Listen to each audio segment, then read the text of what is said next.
بسم اللہ الرحمن الرحیم الحمد للہ رب العالمین والصلاة والسلام علی خاتم النبیین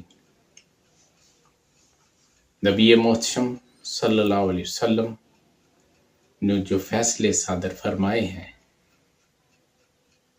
ان میں سے ایک بیان کرنے لگا ہوں۔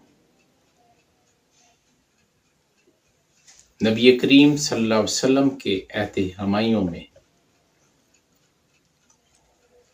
ایک خاتون مدینے کی طرف آ رہی تھی۔ راستے میں ایک یہودی شخص نے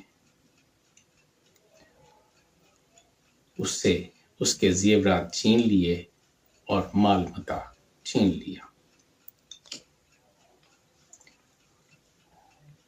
اور اس کے سر پہ اتنے زور سے پتھر مارا کہ اس کا سر پچک گیا۔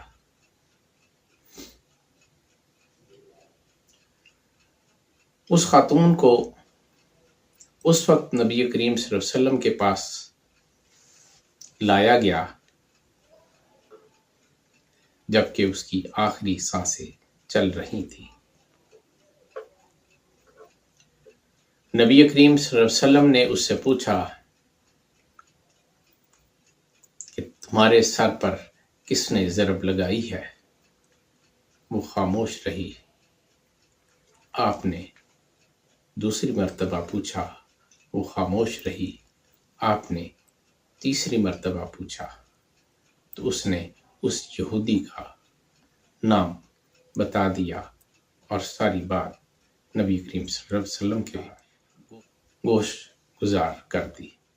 نبی کریم صلی اللہ علیہ وسلم نے اس یہودی کو گرفتار کرنے کا حکم دیا۔ اس یہودی کو گرفتار کر کے لایا گیا۔ کافی بحث کے بعد اس نے اعتراف جرم کر لیا۔ نبی کریم صلی اللہ علیہ وسلم نے اسے رجم کرنے کا حکم دے دیا اور اسے رجم کر دیا گیا۔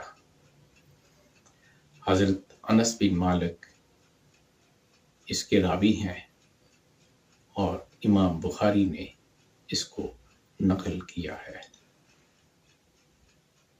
وما توفیقی الا باللہ۔